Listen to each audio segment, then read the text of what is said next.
Hello and welcome back to my channels, and in this video I'm going to show you the comparisons in terms of the Gundam scales wise. So this is the 1 over 144 scales, this is 1 over 100, and this is 1 over 72.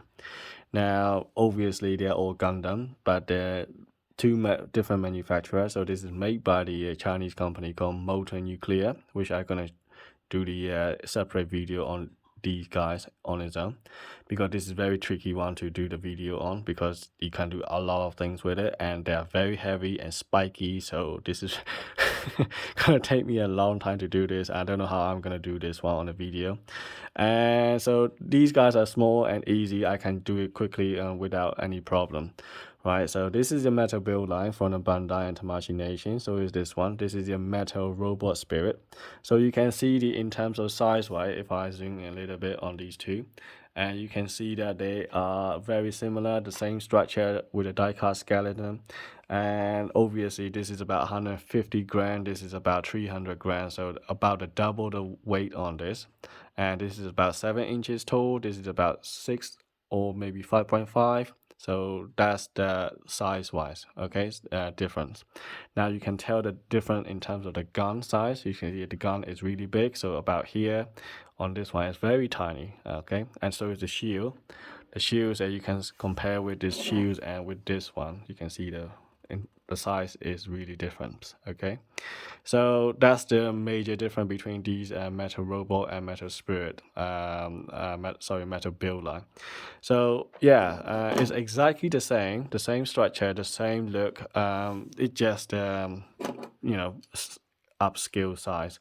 And another thing that you will notice is that one thing I mentioned to you in my previous video is the die cast piece in here is all painted in the according to the color scheme that the robot come with it. In this one, the die cast piece are not painted at all. They just left it as natural die cast color. So that's the only difference between these two. Now the price wise this is about £100 to the £150, depending on the figures, and some of the figure can go up to £200, right? So this is a little bit rip-off price, I would say. This is for the size that you're getting. This is really, ridiculously expensive. And this one, okay, it's about £150 to the £250, depending on the figures that you go for. Now I'm lucky that I got this one for £150. So if you get something like 140, 150 for a metal build line, just go for it. Don't even think twice, just get it, okay? So if you want it, you just go for that price, just go with it, okay? Because they're normally about £200 in that figures.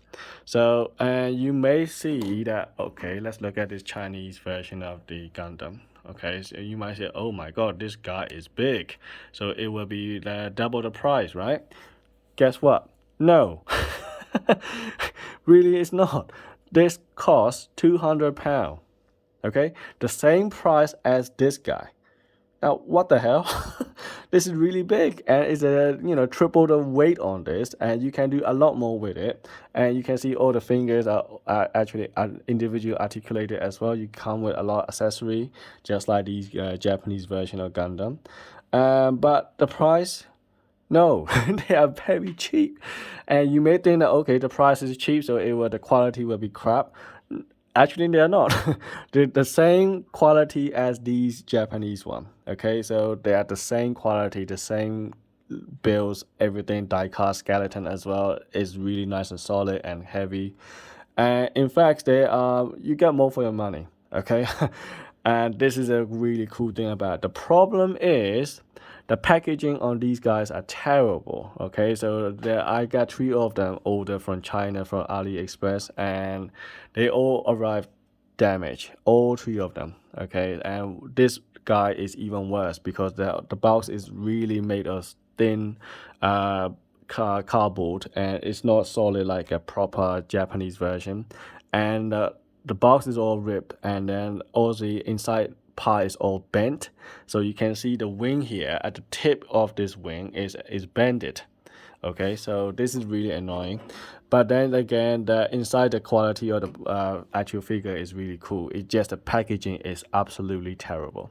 So I have to actually argue with the sellers and the AliExpress and saying, look, this is the pictures of the box that you sent it to me.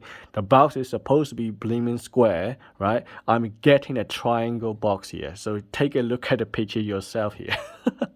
And so I have to argue and saying that, look, the box is triangle, okay? It's not a square. So because of that, inside everything else is all bent and I can't actually flat it out. So this one comes with an actual main source, and which I can't actually show it to you now because it's actually in a bin because it's actually really bent. So yeah, there you go. Anyway, so this video is supposed to be about comparison in terms of size wise. So I'm just mentioning very briefly about this guy. I'm gonna do the separate video on this guy on his own, but it's very tricky one to do. Now I'm gonna put a couple other Iron Man figures to show you that what the size looks like in terms of comparison. So this is the Comic Cave Iron Man Mark 7 1/12 scale, and you can see that this guy is even bigger than the actual Gundams on his own on this size. Okay, now here's the Hot Toys Iron Man. So let's put this guy at the back.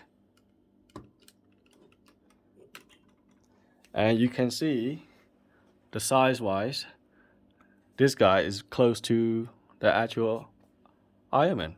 So there we are. So the size is really different. Okay, so there we are. So I'm gonna talk about the video on this guy alone, and I have two of his companion as well, which I'm gonna show you that later.